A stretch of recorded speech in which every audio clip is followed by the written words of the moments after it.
Welcome to spoken English class and today's first sentence is tidy up your room. अपने कमरे को तरतीब दें. Tidy up your room. अपने कमरे को तरतीब दें. Number 2, do the laundry. कपड़े धोएं और wash the clothes. Do the laundry और wash the clothes. अपने कपड़े धोएं. Third sentence is wring the clothes. कपड़ों को निचोड़ें. निचोड़ का जब पानी निकाला जाता है उसको तो उसे it is called ring. It is called ring. Ring the clouds.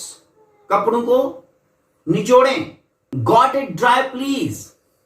Got it dry please. खुश्क होने के लिए, सूखने के लिए इनको डालें. Got it dry please. कपड़ों को सुखाने के लिए डालें. Hang the clothes. Hang the clothes on the hanger. कपड़ों को टांगे. Hang the clothes. कपड़ों को टांगे. कपड़ों को लटकाएं.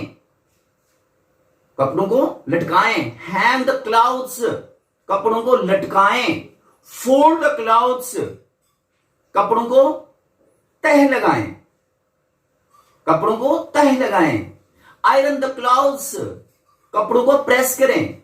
Iron the clothes. कपड़ों को प्रेस करें. Fold the clothes. कपड़ों को तरतीब दें. Make the bed. बिस्तर बिछाएं. Make the bed.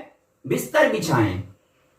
This sentence is make the bed यानी बिस्तर बिछाएं या हम उसे कह सकते हैं बिस्तर लगाएं. Make the bed. बिस्तर लगाएं. बिस्तर बिछाएं. Another good expression is do the dishes. Plates को धोएं. प्लेट को धोएं. Do the dishes. Pile up the dishes. Plates को तरतीब से लगाएं. प्लेट्स को तरतीब से लगाएं. Pile up the dishes. वो एक धोकर दूसरे ऊपर रखना, तीसरी ऊपर रखना, चौथी ऊपर रखना, तरतीब से रखना. Pile up the dishes. और पाइल अप द बुक्स. एक के ऊपर दूसरी रखना, किताबों को रखना, प्लेट्स को रखना, उसे हम कहते हैं pile up. Wipe off the table. Wipe off the table. Table को साफ करें. पानी वगैरह गिर जाता है उसको टेबल को साफ करें. Wipe off. ये इस वाइप से निकला है wiper. Wipe off the table. मेज को साफ करें. और vacuum. Vacuum the floor. Vacuum the floor. गर्द झाड़ें. Vacuum the rug means vacuum cleaner से इस कालीन के अंदर से गर्द साफ करें.